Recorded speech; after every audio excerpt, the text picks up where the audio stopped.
Welcome, guys, back to the Grateful Living podcast. Today, I'm thankful to have Tom Coburn with me today. Tom is a co founder and CEO of Jebbit. Jebbit is a platform that enables brands to capture consumer intentions, motivations, and preferences through beautiful experiences like quizzes. Of course, Tom will probably elaborate more about how they do that. And some of their customers include Expedia, Snapchat, Procter and Gamble, and the NFL. Really good stuff there. Tom, thank you so much for joining us. Absolutely. Thanks for having me. Of course, thankful to have you on. So set the scene for us. For the people that don't know you, where you grew up, your family situation, what type of kid you were, things like that. Sure. I grew up in a suburb of Boston. A specific town is Hopkinton. It's where the Boston Marathon starts, so 26 miles west of the city. And I grew up with both my parents, two younger sisters, a dog, and I spent a lot of time on the golf course growing up. So I got really into golf probably around the age of like 10 or 11. And my parents would drop me off at 6 a.m. and pick me up at 8 p.m. and I would be there all day trying to play. So I think that was the first big passion in my life and the first thing that I just like really dedicated myself to and gave it everything I had. I had three friends that would play with me all the time. And that was one of my biggest passions growing up. That's awesome. That's awesome. And just out of curiosity, now looking back in hindsight, was entrepreneurship something that you did as a kid, or were thinking about as a kid, or did it come later in life? Not at all. Yeah, I'm sure we'll get into the story, but I went to Boston College and I was there as a freshman in 2009, and entrepreneurship was nowhere near my radar. I was a biology major. I wanted to go be a doctor like my grandfather, and was definitely not a path I was thinking of. Yeah. So you mentioned BC. I'm curious, what was the decision making thought process to go there? Yeah, it ended up being between Boston College and Colby, little small school up in the middle of Maine. So very different environments, very different campuses, all of that stuff.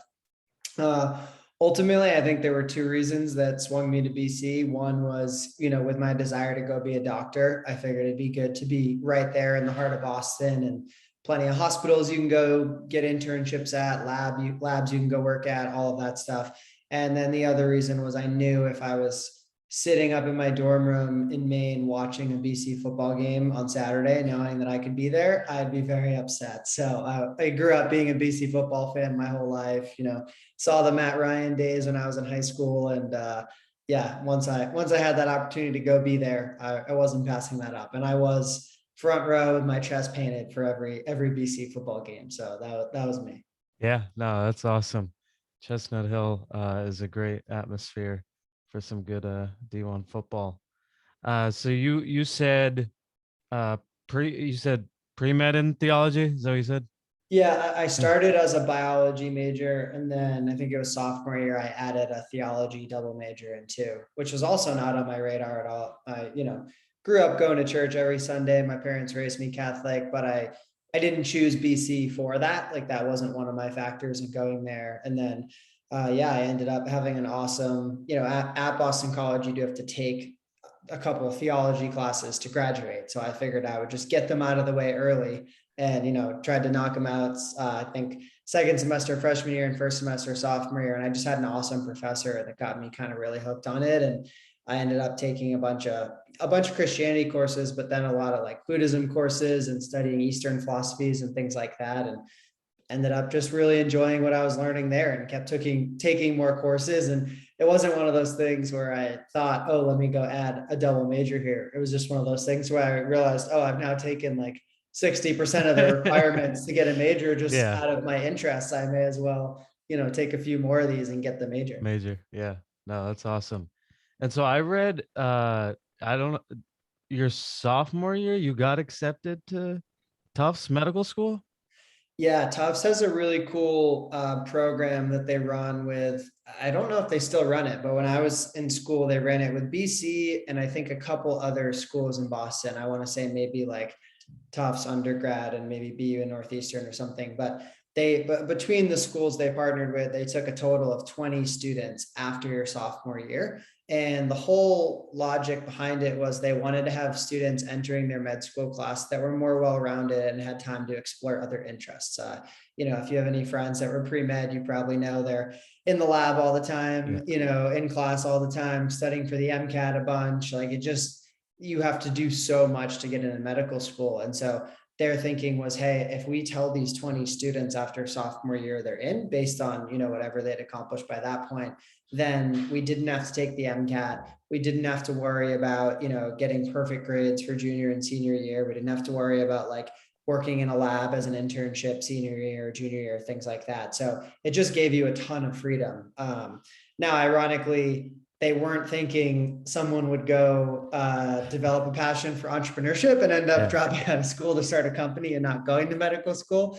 But I remember having a conversation with the dean, and when I left Boston College my senior year to go pursue Jebbit full time, and I asked, BC told me they'd give me a year, and I asked Tufts Med School to give me a year, and they very nicely did. And then, after the second year, the dean at Tufts Med said I needed to make a decision. By that point, we had raised a couple $1 million for Jebbit, and we had like 12 employees. So, there wasn't a decision to be made. I was sticking with Jebbit, but his son ended up coming and interning with us one summer. So that was fun and kind of a full circle of everything. Yeah. Yeah.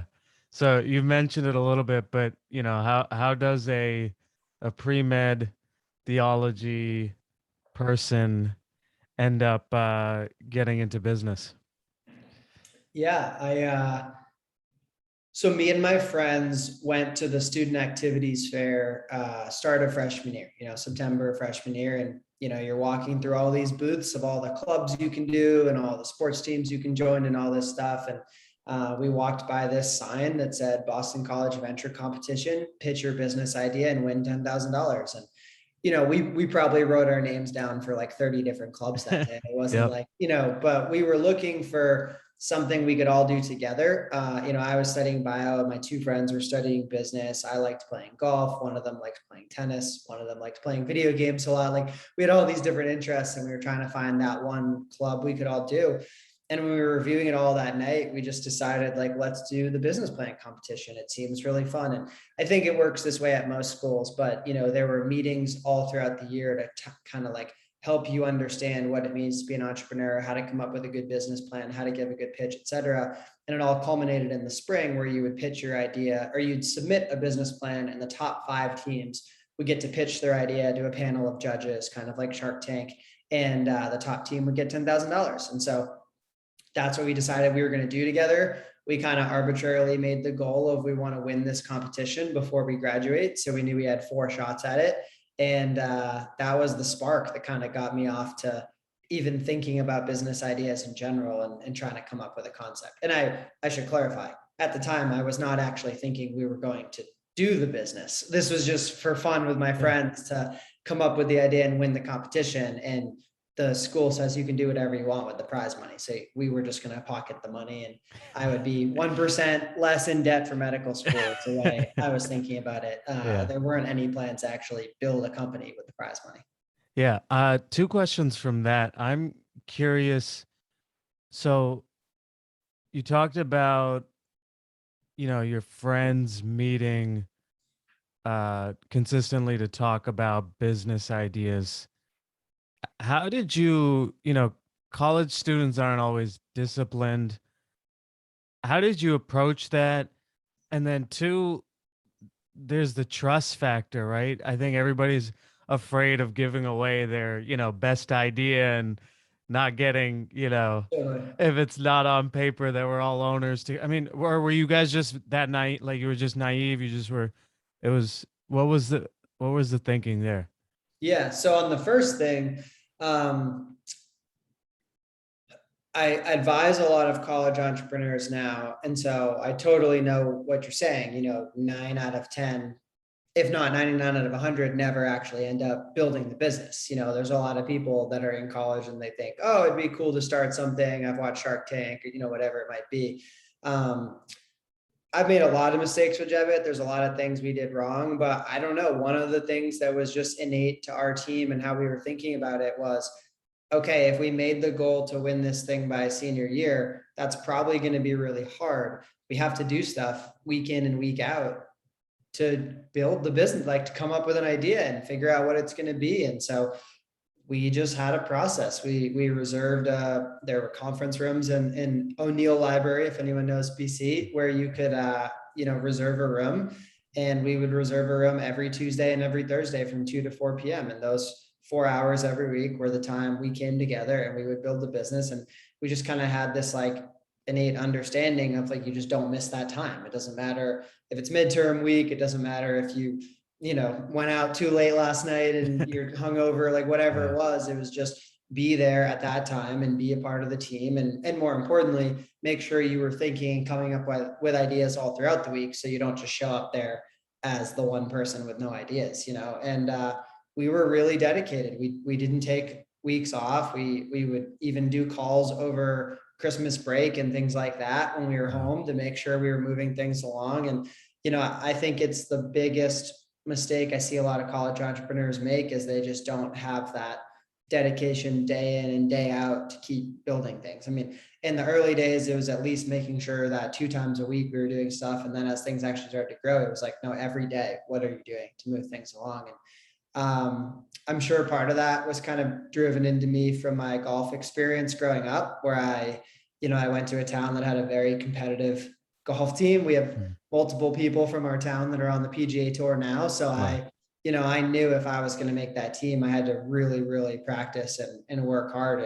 And, there was no one forcing me to be at the golf course every day. Like I loved it and I just wanted to go do it. And I think there was a lot of parallels here with this. Yeah. And I guess so in terms of IP or whatever, like you guys were just like, well, I'll be Oh yeah, there was a second part of your 25% or question. no matter what happens, we're all co-owners, I guess, or what?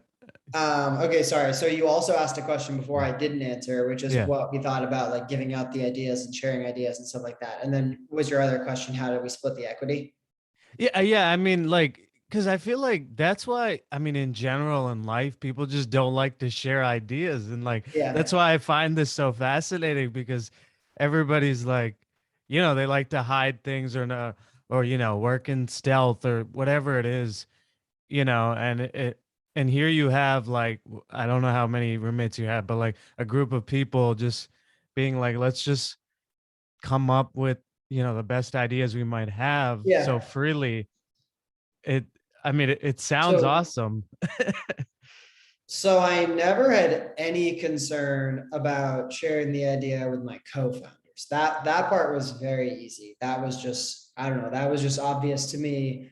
I don't want to build a business by myself. I want to build it with a team. And, in order to be part of the team, you got to all come together and share your ideas. So that was never a concern of mine. I definitely in the very early days had the concerns though of sharing the idea with others, whether that be some advisor you're meeting or some professor in the entrepreneurship program, or definitely other students that I knew are also trying to come up with ideas for the program. Like I was pretty closed off on that. And then I actually still remember it. It was, there's a guy named Bill Clerico, who's also a Boston College grad. He started a company called WePay. I don't know, he's probably 6 or 7 years older than me, something like that. But he came to speak at BC, and he's since gone on to sell his company for hundreds of millions of dollars. But at the time, him and his co-founder, Rich, had raised $10 million. And they were, I don't know, they had to be 25, something like that. They were right out of school and they had gone to BC. And he came and gave a talk as part of the whole business plan program throughout the year. And I remember he talked about this specific thing. And he said, you could take your top idea and you could put it in an envelope and write it down, and you could send it to the 5 biggest competitors out there you think might start that. And he's like, I guarantee you they're not going to do it. They won't be able to jump on it. And his point was, he used the analogy of a cruise ship and a jet ski. If you're worried that, Google or Facebook or some huge company is going to do this idea, they're this massive cruise ship coming along. And even if you fly by on a jet ski and you have a big banner of, this is the new idea, this way you should do, like, the chances they're going to turn their whole cruise ship and go after you and beat you in that, like, it's just hard versus you're this young, fast, nimble startup. And so His advice was get out there and share your idea. His advice was the opposite of how I'd been reacting. It was get out there and share the idea with everyone and anyone you possibly can, because most likely people are going to hear your idea and they'll either not think it's a good idea, in which case you have nothing to worry about, or if they think it is a good idea, they're way more likely to either try to help you, make introductions for you, et cetera, or try to join you than they are to say, oh, that idea is so good, let me go start this on my own and compete with that person. And so I remember that talk really just like changed things for me. And having been doing Jebbit for almost a decade now, I can say everything Bill was saying is totally true. Like from that point on, I just went and shared our ideas with everyone. And I found so many more people would help me and make intros for me and things like that. And it's definitely how I'd recommend being as an early stage entrepreneur. Yeah. So you guys are meeting, and I guess when do you come up, I guess, with the initial idea of Jebbit, and is that what you guys presented at the case competition? Yeah, so I'll share a little bit about our process, but the Spark Notes is Jebbit didn't come until sophomore year. So we never came up with a freshman year. And it was the fifth idea we actually tried working on and tried to start. So our process was we'd come meet every week. We'd all share whatever ideas we've been thinking about throughout the week. And, you kind of train your brain to just go out throughout the world and observe things and find problems and try to come up with ideas. And when we would meet, we'd go around the circle and share the ideas. And if we had an idea that all three of us really liked, it would move into the next kind of category. And the next category was to go do some research and Google it and see what else is out there. And, I would say 9 out of 10 ideas, all three of us didn't like, right? Someone had some issue with it or didn't like it or didn't think it was a good idea. So it was really hard to get over that bar of an idea all three of us liked. And then it was even harder, the odds were even lower to then go Google it and not find 3 pages of companies that already do that. So to get something over both bars where we decided, wow, everyone likes this and we don't see a ton of competition out there, let's actually work on it. That only happened with 4 ideas before Jebbit. And they were all over the place, for the record. First semester, freshman year, we did a medical device. And then we realized, wow, no one is taking 3 college freshmen seriously when none of us have medical degrees or medical training or anything like that. Yeah. We tried to start an athletic apparel company, but people were like, there's no way you're going to get the funding to compete with Nike and Under Armour and all of that. We tried starting this e-commerce idea. Like we were all over the place. We'd work for on average probably 2 or 3 months on an idea until we realized for one reason or another, this isn't going to be the one. And then when we shut that down, we just go right back to the same cycle of sharing all new ideas and researching and all of that. And yeah, the idea for Jebbit, excuse me, came out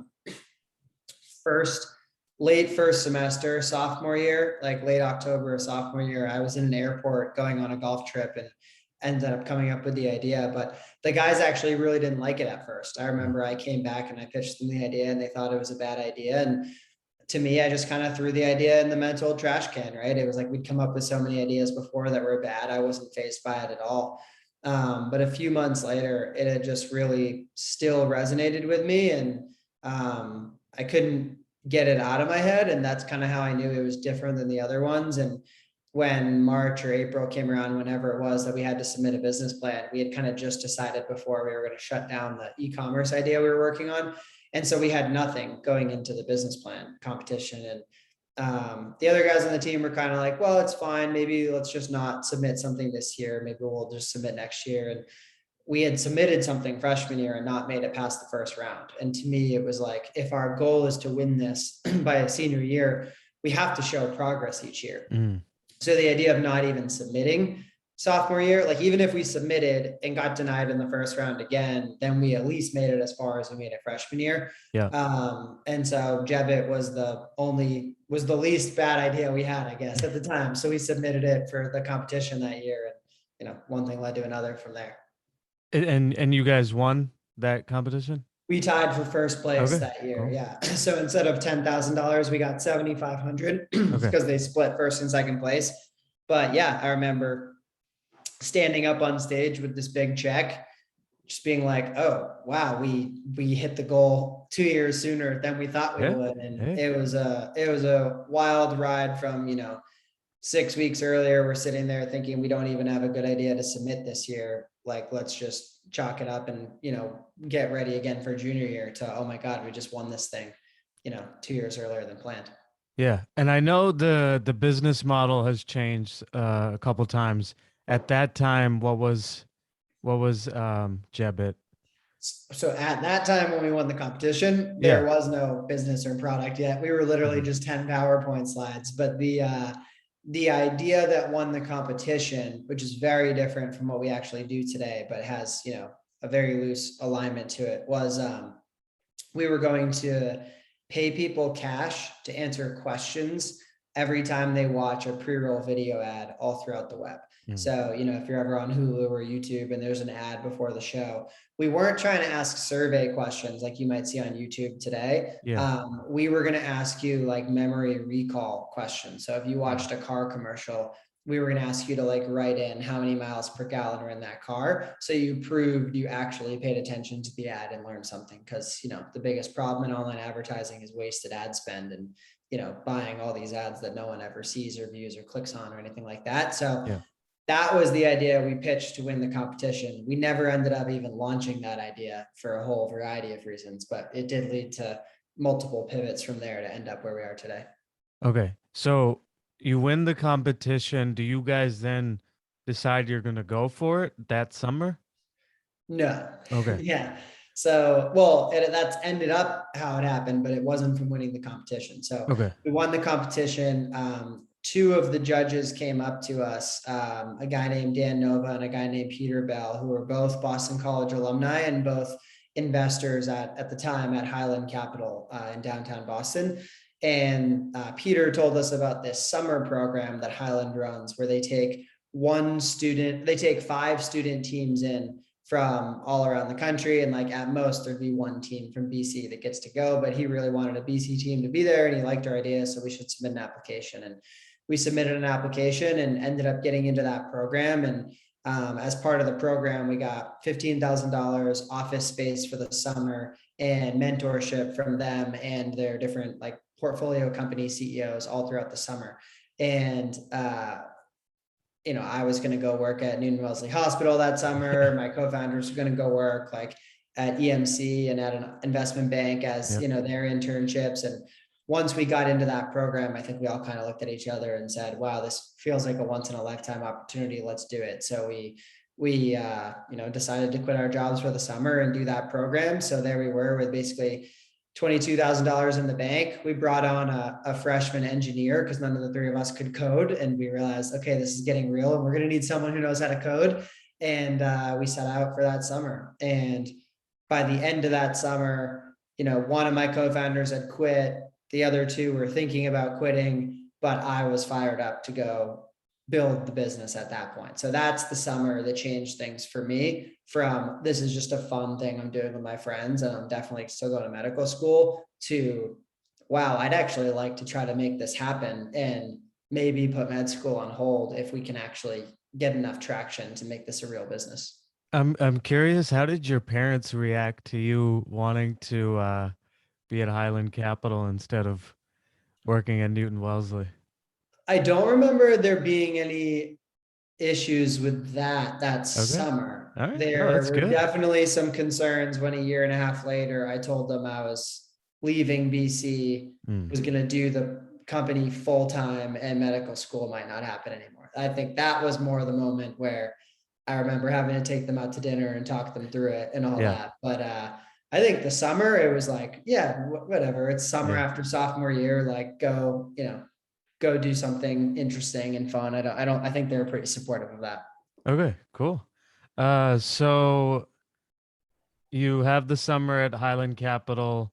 Um, how does how does that go? And I guess you said a couple things in terms of your co-founders feeling like they didn't want to be on this journey, but you Yeah, felt fired up. Um, I guess what happens? So that's going into your junior year now? correct. Okay. Yep. So the summer was a total failure in terms of actually accomplishing any business goals. But it Okay. was, like I just said, it was the spark for me of, okay, I actually want to go do this. And all I mean by that, the total failure piece is like, the first thing that happened when we got there was the investors at Highland helped us realize we have no idea what we're doing to go build this like thing that follows people around the web and integrates with ad servers and pays you money and deals with fraud and identity verification and all. Like, it was just so far beyond what one single freshman engineer from BC was going to be able to build. But they helped us scale back the idea to like a proof of concept we could launch to prove any validation. And so probably within 2 or 3 weeks of being there that summer, we had repositioned the business as, we're going to build our own website, jebbit.com, only for college students, where they can come and create an account using their .edu email. So now we would know there's just one email for one person. So people aren't scamming us out of the money we're going to pay them. And then we would get brands to advertise on that site where people could watch their video ad or go to their website or whatever and answer some questions. And the model was, we would charge the brand 50 cents per correct answer, and we'd keep 25 cents for ourselves and give 25 cents out to the student. And that product we actually launched, and students ended up earning at a rate of $19 an hour, which, if you know what most college kids make for their job, it's an appealing thing for them that they can sit there in their dorm room and answer questions about brands and make money. And so, by early July, we knew that was going to be the concept. And then, our engineer spent the next 2 months building that website. And me and my 2 other co-founders spent the next 2 months going door to door, trying to get every local business in Boston to put, $500 or $1,000 into this website. And, by August, we had walked into 500 companies and hadn't closed a single deal. And that's when one of my co-founders quit. He was just like, this sucks. Like, we're literally walking door to door sales every day. And we've had the door slammed in our face 500 times. Like, clearly nobody wants this product. So he quit. My other co-founder was kind of right on the edge of quitting at that time. Like, whenever you see a co-founder leave, it, normally makes everyone else look in the mirror and question things, which to me, it was just like, we got to double down harder and figure this out. But to my other co-founder, he was kind of 1 foot in, 1 foot out. And by the end of that summer, to give our engineer credit, the website was pretty much done, but we had closed one deal for $200. So we were very, very far away from actually having a business. But the thing that just like got me fired up that summer was, every Wednesday at lunch, the investors at Highland would bring in one of their CEOs to have lunch with us. And so, it was just us and 4 other college teams. So it's a room of, 15 people. And we'd have an hour and a half, 2-hour lunch, and they would just tell their whole founding story, like kind of similar to the conversation we've been having so far. Yeah. And I just saw all these patterns by the end. It was like, almost every story was, we had this crazy idea. No one thought it was a good idea. We built a team. Half the co-founders left. Maybe we raised some money, maybe we didn't, but inevitably we hit this really critical time where it wasn't working, and everybody had to stop taking salaries, and it looked like it was going to fail. But then we just kind of grinded through, and boom, boom, boom, XYZ happened. And fast forward 10 years, we built $1 billion company. That's like the spark notes of this pattern that I kept seeing. And I just remember thinking, I was obviously really grateful because I had already had the Tufts acceptance thing, like we talked about. So I was able to give myself a little bit of freedom junior and senior year to not, study for the MCATs, worry about all my grades, et cetera.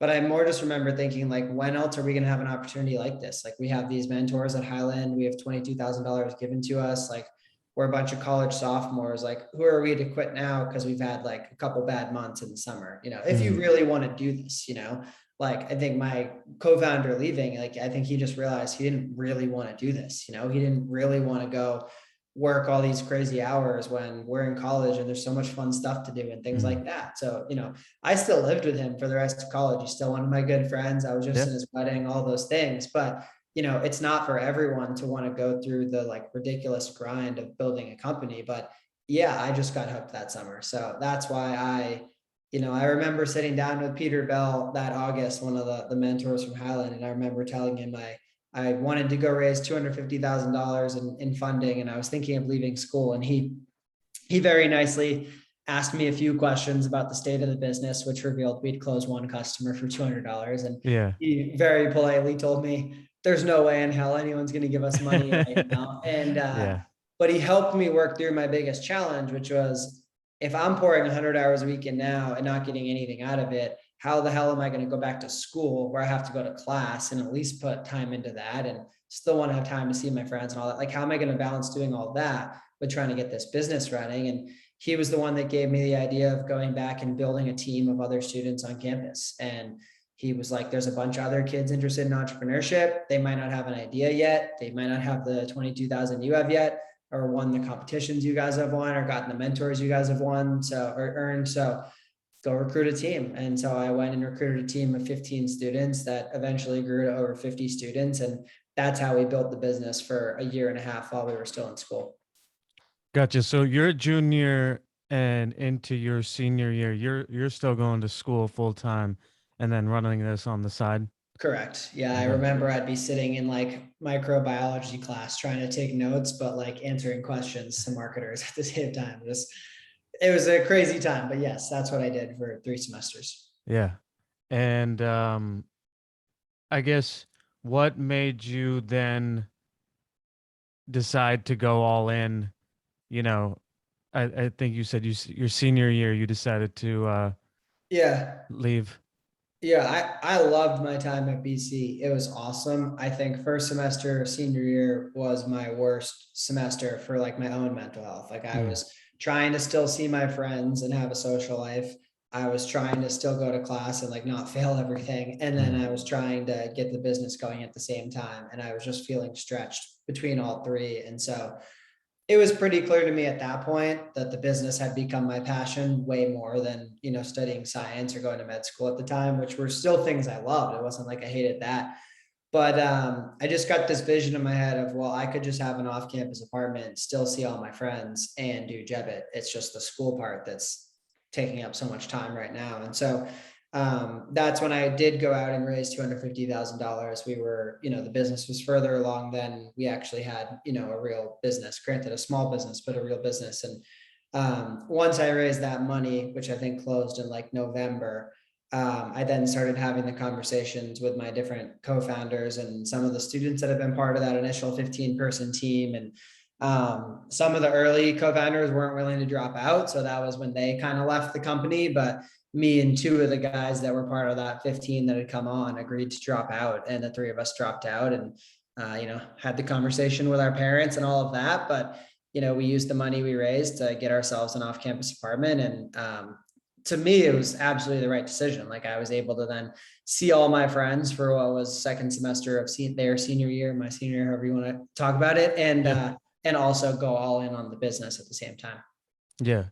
I'm curious, raising 250,000 as a junior slash senior, that's pretty difficult in terms of, I think investors are going to be hesitant, just given your age and in college and things like that. How were you able to convince people, or do you have any general advice on pitching investors? Yeah, so the people that ended up leading our round, Boston Seed Capital, by the time they led the round, I had probably known them for a year. There were 3 partners there, and I had met with each of them multiple times. And I had dropped, 1-page investor update, even though I didn't have any investors. I made a 1-page investor update every week, and I had dropped it in their inbox every month on the first day of the month for all those, 11 or 12 months, whatever it was. So my only point there, there's a great saying, I think it's Mark Suster says, like, investors invest in lines, not dots, meaning like every time he talks to an entrepreneur is a dot. It's like one time meeting them. But when you connect all the dots together over time, you can see the line and you can see, how much you do or don't believe in this business. And so from my experience, that's been totally true, and I should clarify, Boston Seed was one of like 20 investors I had met that I was doing this with over like a year and a half. So, sure, by the time they invested, there'd probably been some investors that had only gotten 6 updates because I had met them later, but there were definitely some that had gotten 18 updates because I'd been doing this for much longer. And they just happened to be the one that, for whatever reason, saw something in our team, and decided they were going to invest. I can definitely say now it was something they saw in us over the idea, because the idea wasn't that good of an idea. We ended up shutting that idea down and evolving it to what we do today. But yeah, I think it's just that persistence and that dedication, and them seeing that, okay, we're not going anywhere. Like, we're going to keep building this thing. And Yeah, that'd be my guess of where they were coming from. Okay, so that 250 came from one company. No, it didn't. There's actually a little more to the Okay, story all right. than that. So if they did 150 of the 250, Okay. and we ended up extending the round out to 500 by the end because we hit the 250 and closed it, but then more people wanted to come in.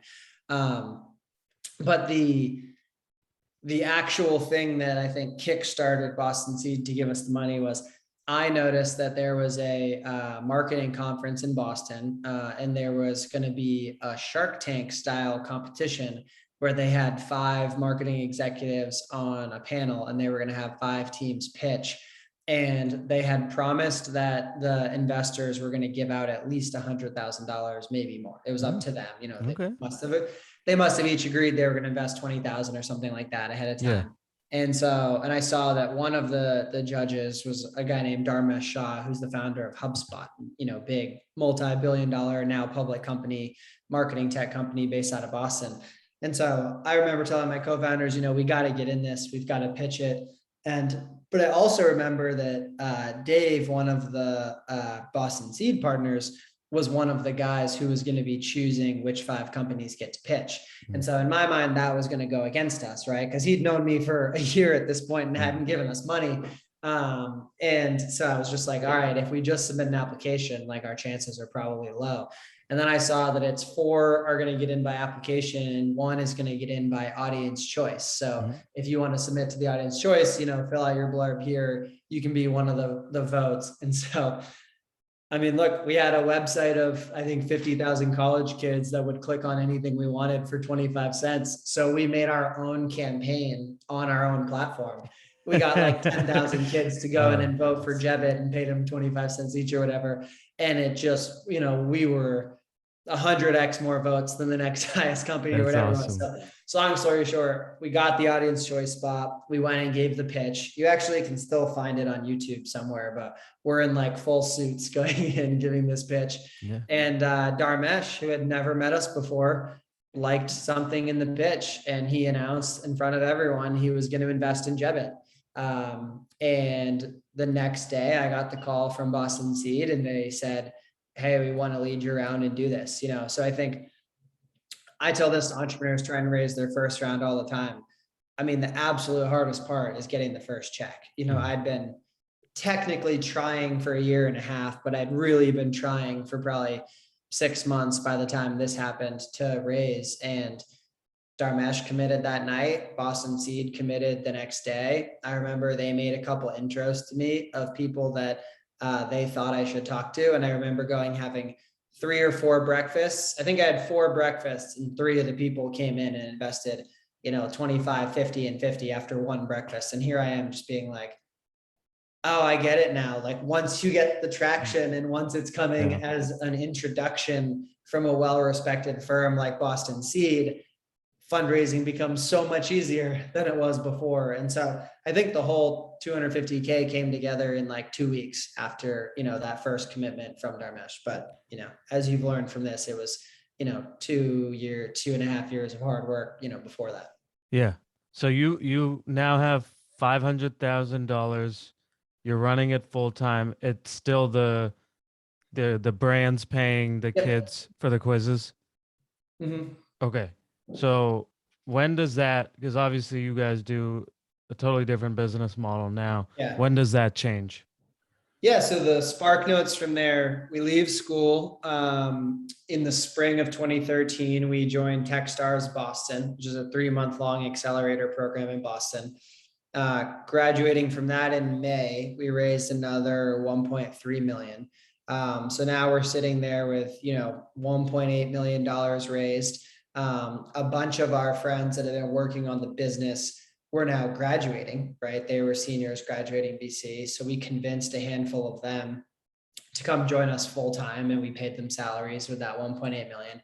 Granted, the salaries they took were like a third of what they could have taken if they'd gone and worked at a place like HubSpot or one of those much bigger companies. And the 8 of us all moved into one house together, right near Boston College's campus. And we set out to just build the business full time. We got an office. And so now it felt, like a real company. We had the money raised, we had 8 full-time employees, bed and office we were going to every day, all that. And it was later that year. I think it was, let's say Q4 of 2013. I remember we went to a board meeting, so we didn't create a board until we raised that 1.3 million. So, to put this into context, this is probably my second or third board meeting I've done with this group. And, most of them have just given me money in the last few months. And I remember we went into the board meeting and I said, I think there's 2 reasons why this is never going to be a really big business that we're struggling with right now. One is we are seeing that all of our users are just coming to the website to get paid the money and they don't care about the brands they're learning about. And we really want to create genuine relationships between brand and consumers. And we think this whole idea of just paying them has created the wrong type of interaction between brand and consumer. The second was because this was all happening on Jebbit.com. It was a marketplace. We had to both bring the brands and go recruit the students. And that was just really hard for an 8-person company with basically a 1-person marketing team to do both of those things. And I remember our board listened very patiently and heard my whole pitch of all the flaws in this business and why we wanted to pivot the business to something different. And, then they asked me the $1 million question, which is great, based on all these problems, what should we pivot to? And I remember I was very naive and I said, oh, I haven't figured that out yet. I'm just telling you all the problems with our current business. And thankfully, they reminded me that they invested in us, not the idea, and they supported the idea of the pivot. And their one request, since we didn't have an idea yet, was we just stop spending any new money, like don't hire any new people or things like that. Just keep the team small of what it is. And I agreed. I remember we set some milestones of once we hit XYZ revenue, we can start hiring people again. And I remember looking at that first milestone where we could hire like 3 more people. And I was like, oh, we'll hit that in like 2 or 3 months. And it took us 2.5 years to hit that. So we then entered a very dark period from all of 2014, all of 2015, and the first half of 2016 until we finally figured out what this business was going to be. So during that time period, are you still running that college branding business, or are you guys fully focused on what's our new idea? Great question. For about 6 months, we ran the business as well, because that thing was actually bringing in revenue. I mean, we were doing, I don't know, 500K a year in revenue or something like that. So it was meaningful for us at the time. After 6 months, we just realized we're so far from figuring out what the business is going to be. And this is so hard trying to do both. We ended up just shutting it down 6 months later. Like we kind of hit that moment where it's like, we can either keep chugging along doing this thing that we don't all believe is ever going to be. The other thing I should say, like we were setting our sights really high. Like we wanted to go build a massive company, like in startups, everyone throws out the, $1 billion valuation, the unicorn, et cetera. Like less important to hit that specific valuation, but that was the North Star we were thinking about. That was the type of scale we were thinking about. So, could we have built this like incentivized website of paying kids money to answer questions? Could we have built that up to millions of revenue and maybe even sold it for, whatever, tens of millions of dollars or something? We probably could have, but that wasn't what we were passionate about. That wasn't what we dropped out of school to do. And so, we hit this moment 6 months later, probably mid 2014, where we just shut it down so we could go focus entirely on what the future was going to be. But again, that took us like 2 years to actually land on. And there were little spurts of getting revenue here and there, but there were multiple chunks of 3-4 months in that period where we did no revenue because we were trying to figure out what the hell is this thing going to be. Yeah. And so how do you come up with, the present business model? Lots of small pivots over time. What we eventually realized, I'll kind of give you a couple of the main things that got a little bit of revenue. We got a little bit of revenue by letting companies overlay a bar on top of their website that would drop down and ask you some questions when you land on the website and like guide you to the right part of the site based on how you answer. And we started doing some revenue with that. We called it post-click engagement because the idea was you would go buy ads and people would come to your website and then we would engage them after the click of the ad. Then we realized that wasn't ever going to work because we started seeing more and more traffic was coming from mobile. And, when you shrunk down their website to this small screen and then you tried to add our little bar over it, like it was just a crappy user experience. But one of our marketing guys who's technical, he had the insight to manipulate some of the like CSS that controls the front end of what our little bar looks like. And this is a simple innovation, but he made the bar take up the whole screen. And then he made it look really nice. So now we basically were an overlay of the website instead of something that's trying to integrate with the website. And we started pitching the concept of mobile interactive content. So what we basically said was, you have this, let's say you're a company that sells clothes, you got a bunch of jeans and bags and whatever.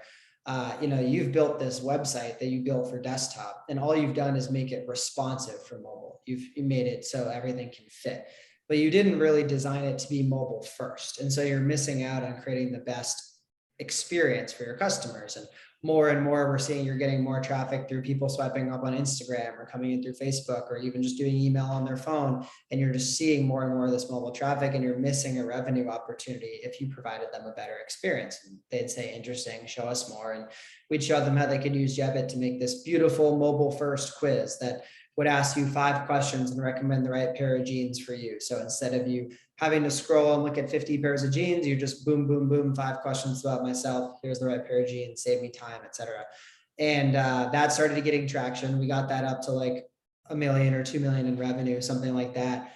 And we raised a little bit more money. We kept the company going. We were starting to kind of get our mojo back. This is late 2016, early 2017. And then we realized in early 2017, the big vision for Jebbit that we totally stumbled into is not in just the experience itself, but it's in the fact that when you go through that quiz in that example for the jeans, you just answered 5 questions about yourself, and you just gave really valuable first party self-declared data with consent to that brand. And for anyone in the marketing world today, they know there's a whole change in legislation right now around privacy, and brands are being forced to go get data with consent directly from their customers rather than the way the internet's run for a long time, which is you buy third-party data from a lot of providers and you don't know where the data comes from, and consumers don't know their data is being shared. And I'm sure you've seen headlines in the news around some of that stuff. So since 2017, we've really been paving the way for what we call declared data, but basically getting questions answered in a way that is much more valuable and engaging to the consumer than a survey, to the point where like our experiences get 10 times more data than just a traditional like Survey Monkey survey or something like that, because it gives this real genuine value to the consumer. And so, that's kind of your, I guess, 3-step journey that took us a couple of years about how we finally landed on, the business that's now working well. We've raised 25 million in funding. We're scaling and growing nicely. And there's more and more demand right now, with each month that goes by for getting this type of data and providing these types of experiences if you're a big brand. I'm curious. So basically, I guess since 2017, you've had the existing business model. How have you managed, you were 8 people, and then you've obviously grown from there. How have you managed hiring and, kind of, corporate culture and Yeah. vision and all that as you've grown? Yeah.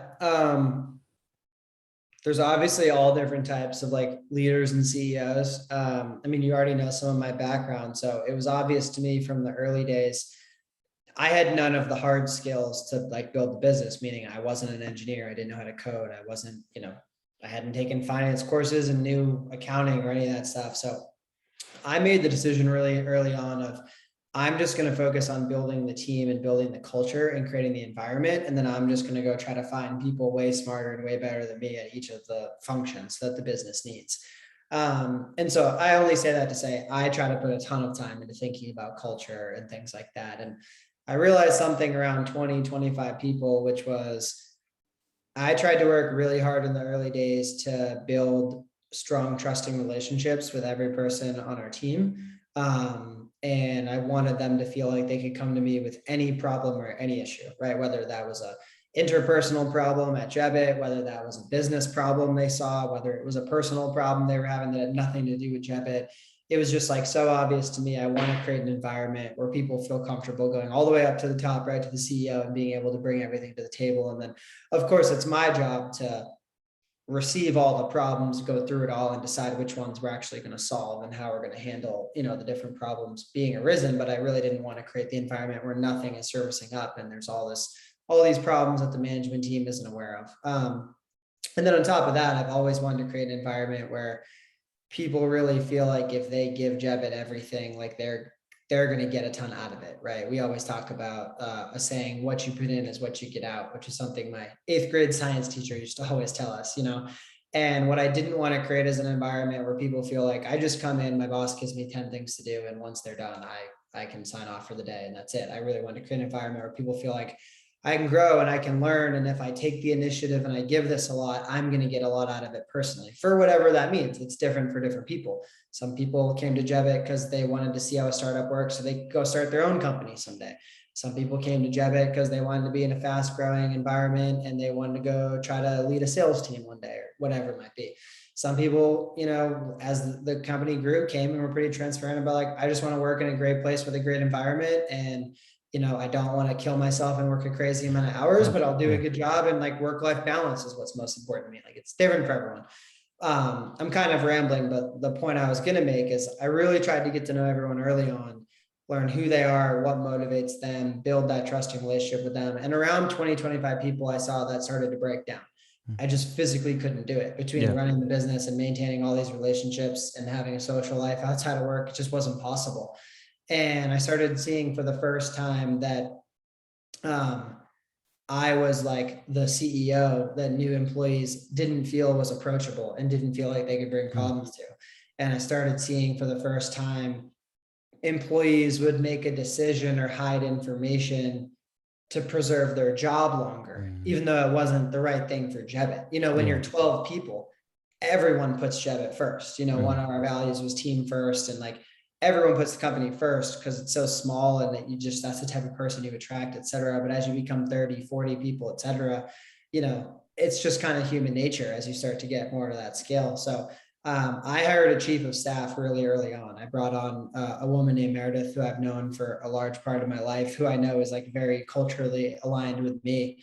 And she, has worked really hard to basically become a second version of me and being a source that people can go to, and people will go to her today because they want to ask their boss for a raise, but they don't know how to have the conversation, or they'll go to her today because, they don't feel like product and engineering are working as well together as they could be. And they have an idea of how we can make it better, or, they see a market opportunity we should go after, or they have some personal problem going on and they need to take time off from work, like whatever it is.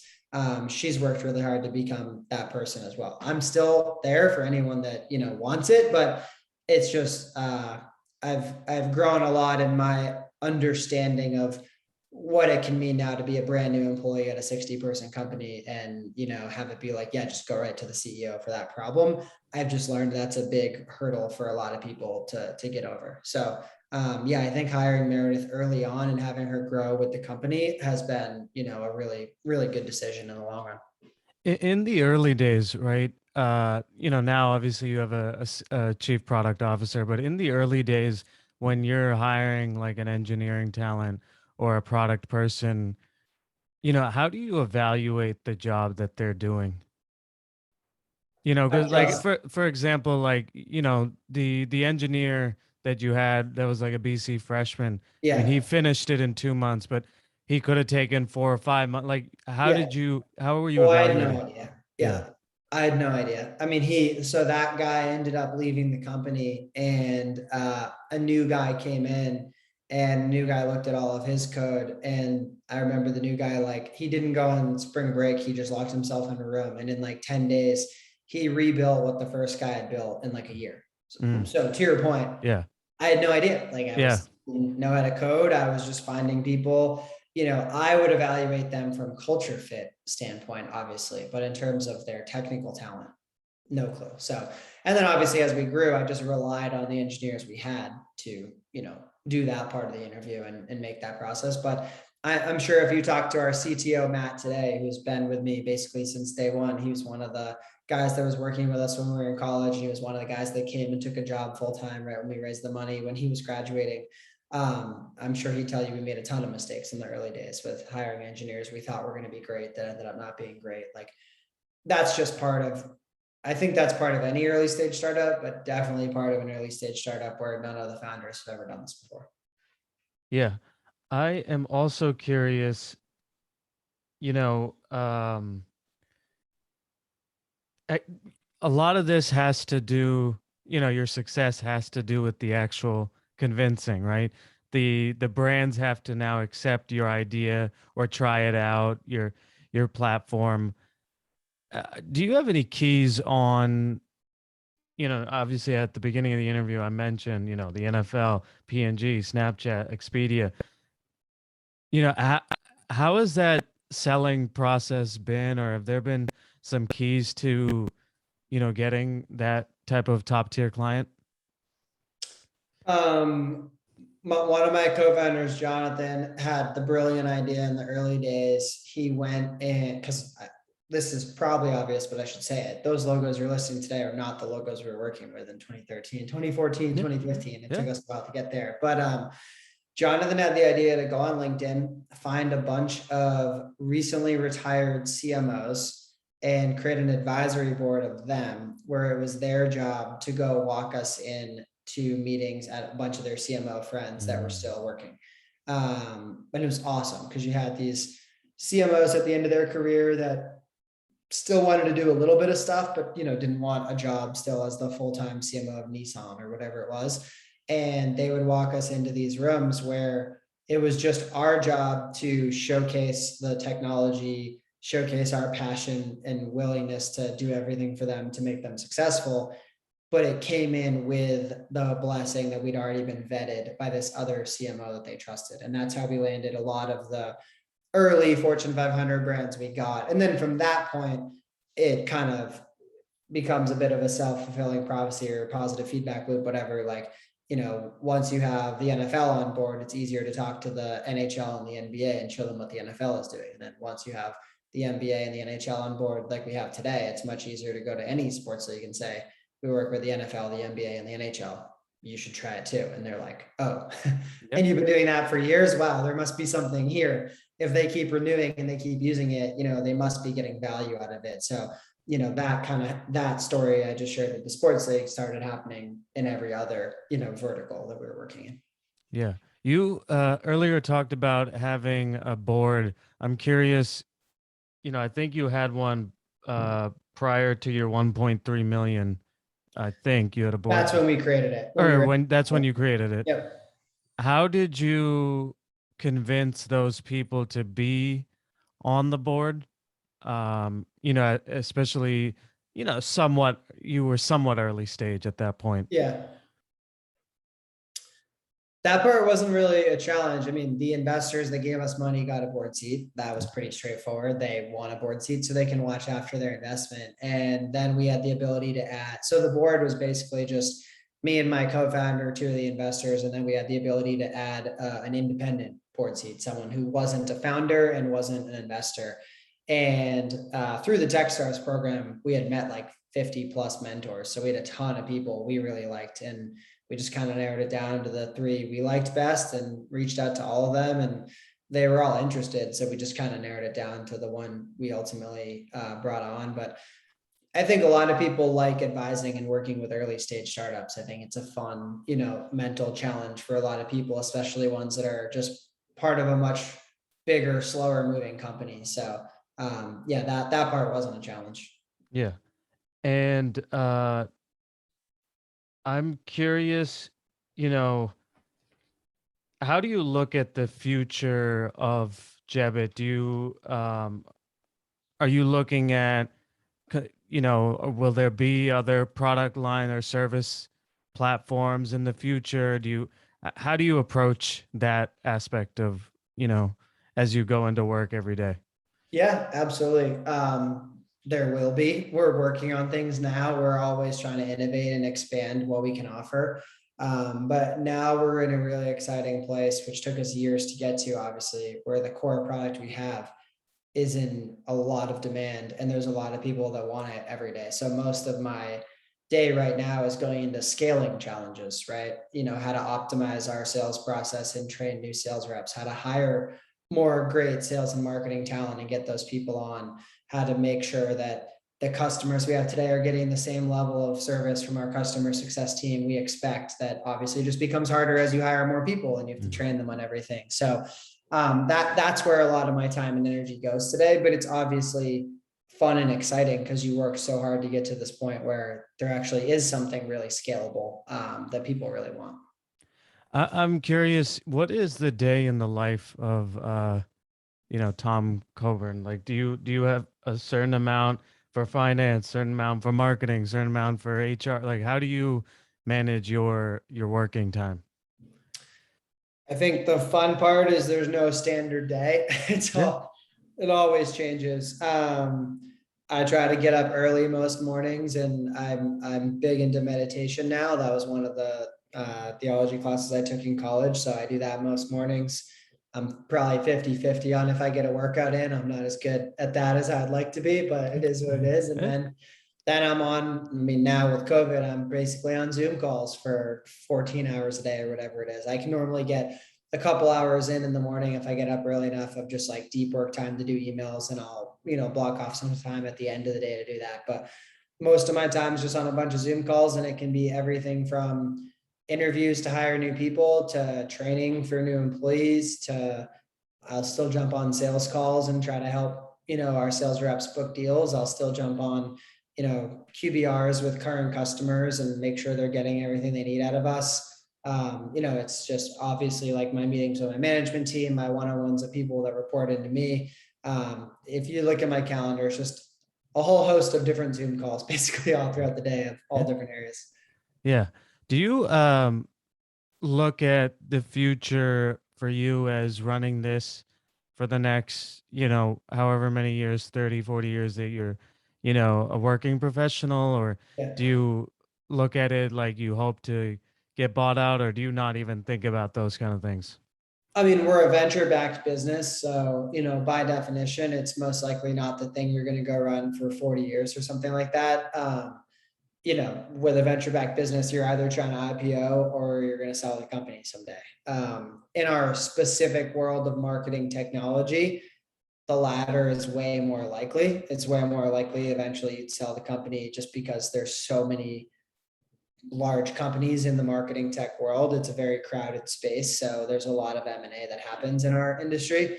Right now I'm just focused on scaling the business and growing, and knowing if we just continue to have good quarter after good quarter, like we've been doing recently, good things will happen. But eventually it would be one of those two things. Yeah. Are you able to like get away from Jebbit like on weekends? Are you able, or do you not want to, or like are you able to decompress from it, or is it like a baby? Um, Somewhere in between. Like I think I do a good job of getting away, and I'll go on like a hiking trip and not look at my phone for a couple of days and things like that. I will do some of that, but I definitely don't do it enough, and B, like when your trip's ending, like there's a million responsibilities Yeah. that you're coming back to, Yeah. so I think meditation has really helped me be able to just decompress for those. Let's say I'm going away on like a 3-day backpacking trip. Like I will really not think about or focus on Jebbit a ton for those days. I mean, inevitably something will come up while we're, on a hike, because that's just how your brain works, right? Thoughts just like come up. But I do genuinely do a good job in those of just kind of letting that thought fade away, and like don't go down the whole path of thinking about our new positioning right now while you're away hiking. Like live in the moment and do it. But I work a lot of weekends right now. I work a lot of late nights. Like I think that's the reality of trying to scale this thing. How do you or do you have any advice on managing your personal life along with your, desires professionally? A lot of the college entrepreneurs I try to talk to today, I try to just share the reality of running a venture backed startup, which is Sure, there's a lot of things I'm working on and I'm getting better and I'm trying to have better balance, but there's a ton of sacrifices that you make, like it definitely, I've had to learn a lot about, having a strong relationship as possible with my girlfriend while running this, because like you're doing this all the time and it's just hard on a partner. I don't see like my parents or my grandparents or my siblings or cousins as much as I want. I don't see my friends as much as I want. So like it's a very real sacrifice. And I think any entrepreneur you talk to that's being honest will admit that. And it also takes way longer than you think, 9 times out of 10. I for sure, when I left college, figured like, oh, by the time we turn 25, we'll sell this for $1 billion, Yeah. and then you get into it and you realize, no, it's actually really hard. And most successful, especially in B2B SaaS, it's one thing I'm sure everyone knows, like the Instagram story, which is still a 1 in a million story, but like consumer apps can scale faster. Most B2B SaaS companies that have a really strong exit, it's like 7, 10, 12 years, whatever it is to build it. And so, that was something that, I just dove into it head first and naive, and I've had to learn over time, but I've loved it. Like I wouldn't change anything. I'm just always working on how to have better balance in my life and how to make sure the people that I love and I care about are getting like what they need out of me. And that I'm taking time to like leave and go enjoy being with them, which in the early days was definitely really hard because there's just so much you want to get done and so much you want to do and you can never get around to your to-do list. And I think over the years, I think I've learned two things. I've learned, one, you're just never going to get around to everything on your to-do list, just accept it. And two is just kind of having peace that if you solve the big, most important problems, the rest of the stuff will work itself out. Like you don't have to work out and solve every single little problem. In fact, that's probably, even in the time you put into your company, that's probably not the best use of your energy. It is better to figure out what are the 2 or 3 things that if we nail this year are really going to put us on the right path to hit our goals the following year and keep scaling. So it's a always growing journey. And I've definitely had a lot of learnings and made a lot of mistakes over the years, but it's something I think about a lot.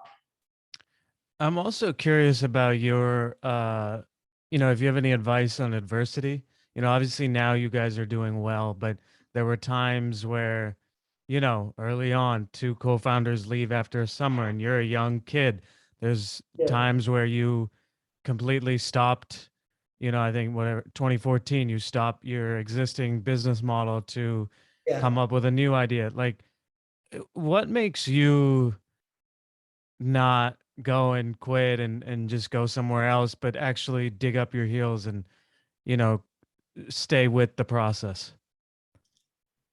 I mean, it will sound cliche, but it's all gratitude and perspective, which is true. Like when my co-founders quit in college, I remember consciously thinking, but I'm so lucky I have 2 more years to try to figure this out while I'm in school. I don't have a mortgage. I don't have kids I need to like pay for. Like I don't have all these things that like some of these older entrepreneurs I met during that summer at Highland have. When we shut down the business in mid 2014 and had, I don't know, 900K left in the bank or something and had to figure it out, it wasn't like, oh, we failed, we're doomed, whatever. It was like, we have $900,000 to go figure this out. Like legitimate, respected investors in Boston gave us 900 grand and we Yeah. can literally come in tomorrow and do whatever we want with it. Like they just gave us their blessing.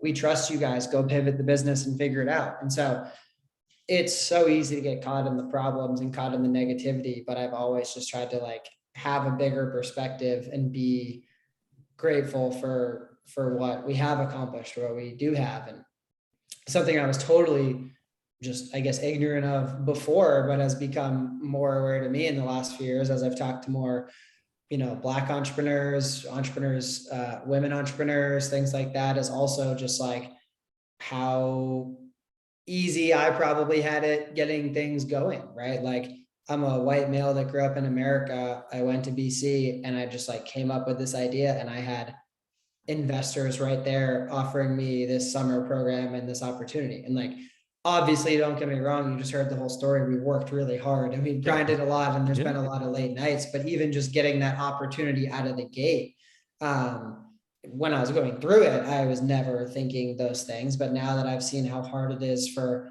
an entrepreneur born in a foreign country, or an entrepreneur who is, female, of color, whatever the other categories might be, like, it's much harder for them to even get that initial crack at a shot, even that initial crack at that. I think about, if I didn't get into that first summer, if I wasn't given that first 250K, I probably wouldn't have had the spark to, and the time to actually like go work on it and figure it out. So yeah, I just feel like there's a lot of things to be grateful for, and I try to focus on those way more than the mistakes we've made, the things we could have done better, all that stuff, which there's a That- very long list of, if you want to explain it. No, that's an awesome perspective. I want to a little bit after want to get into enjoy life education and Yeah. maybe SSC venture partners but before I do that, is there anything else related to, your personal life or your business life, or like something that's on your mind or something that no one ever asks you, or any general entrepreneurship advice or anything like that that you would like to talk about? Um, I think we've already hit on most of it. I mean, if I were to go deeper on anything, I'd probably go deep on like the importance of what meditation and yoga have done for me, and like the just need for really prioritizing your mental health first as an entrepreneur, which there's a much bigger growing community of entrepreneurs talking about. But even in the last, 10 years since I've been doing this, it didn't happen nearly as much, a decade ago. Brad Feld is a guy who is one of the Techstars founders who's talked a ton about this. There's a bunch of other entrepreneurs out there, doing it, but I just think that it's like so clear to me that's first and foremost. If you can nail that and be in a strong place yourself, then you can go figure out all the hard challenges with the business. But if you're struggling there, it's going to be 10 times harder to be the leader your team needs you to be, and to just solve the problems you'll need to solve that, are inevitable for every entrepreneur. Yeah, no, that's great advice. So do you want to talk a little bit about enjoy life education? Yeah. I hit on him earlier. I mentioned my 8th grade science teacher who gave me the quote, "What you put in is what you get out." But he's the best teacher I ever had. This guy named Evren Gundez, and totally changed my life. He was 22 when he taught me. I was the first class he ever taught. And then when I went to BC, he left teaching and went to the Harvard Grad School of Education to get a degree there, kind of studying like leadership and adolescent development. But he used our science class to teach us all of his philosophies about life and about leadership. And he really gave me, I think, the confidence and the perspective to actually go start Jebbit and to build the team and create the culture. Like when I was talking about that decision earlier of should I just go learn how to code, or should I just go learn how to do finance, or this or that, so I can own that part of the business. I think it was everything I learned from him that really gave me the understanding of how important creating the right team culture was, but then the confidence that I could be the person to do that for our business. And so, yeah, a few years into Jebbit, I approached him and I was just like, you have to go create this and turn this into something bigger than just doing this in the classroom in Hopkinton. And he'd been thinking the same thing. He'd been wanting to expand it, and it had become clear to him his passion was really in this, I guess what it's called now is social and emotional learning. If you're in the education world, there's a whole, there's government grants going out now and a whole new wave of we need to teach social and emotional learning, maybe the softer skills, but we didn't know that term at the Yeah, time. We were yeah. just trying to teach what he was teaching that wasn't the science stuff. And so for 9 summers now, we've been doing a summer program. It's a residential program on college campuses. And we have high school kids that come from mostly New England, but we have kids that come from all around the world. And they get a week long with him, and he kind of teaches everything he used to do in our classroom. And they come back summer after summer. They're on staff when they're in college. It's by far, I take a week off every summer to go, be at the academy. We call it the Leadership Academy that he runs. And yeah, it's just by far my favorite thing that I do. So that's Enjoy Life Education. Yeah. And I saw you co-founded SSC Venture Partners. Do you want to talk about that as well? Yeah, that was a different thing that came out really out of me realizing how grateful I was for that summer at Highland with Peter and Dan that we talked about earlier, and just realizing how without that summer, I probably don't get Jebbit off the ground. And that at most, it's one team from BC every year that gets to go do something like that. So the impetus for SSE Ventures was, let's create a summer program, just like the Highland one, or just like the Techstars program I did, but just for BC student entrepreneurs. So let's take 5 teams in every summer of just BC entrepreneurs, and let's 5x the amount of entrepreneurs that actually have a shot. Because I think our learning was the school does an amazing job of taking you from, I'm not even interested in entrepreneurship, to I just wrote a business plan and won $10,000. That was my story. But then it's just like, good luck. We're going to go back to running the business plan program next year for the next batch of students. And just way too hard to go from my 110 grand to have actually started the business without help. And that's why we wanted to help, 5 times as many BC entrepreneurs. It's been really cool to see that evolve. It's now evolved into a fund. We have over $5 million we manage of alumni investments. And we still run that summer program, but we also invest normally $50,000 to $100,000 in alumni from BC who have started their own company. So you could have just done our program as a student and you could be raising money and we might give you 100K, or you could have graduated 25 years ago and you're now starting a company and we could give you 100K, whatever it might be. And we do everything there in between. And Peter Bell, the guy I told you about from Highland, is now one of my partners with that. So he left Highland and runs his own venture fund now as his full-time job. But it's me and him and a couple other BC alumni that run SSE Ventures now. Awesome. Well, and other than that, I have a ton of free time. Yeah. Well, Tom, I just want to acknowledge you. It's really cool hearing your story. Just it's really neat to see that first that you had a group of friends where you share ideas with on a weekly basis, and then that turned into something. And though you faced adversity and people not wanting to come on the journey, you stayed optimistic, or through that, and seeing all the pivots that you've made as a company, and that can't be easy. um, and continuing to see what it is today, as successful as it is today, where your main problem is scaling, that's a good problem to have. So I just want to thank you for sharing your story and sharing some of your lessons and pieces of advice to everyone out here today. If there's any way for them to support you or Jebbit, how can they do so? Yeah, you can just message me on LinkedIn. I check that pretty frequently. And then, that's probably the easiest way. Okay, cool. Well, Tom, thank you so much for being on. Thanks for having me. Appreciate it.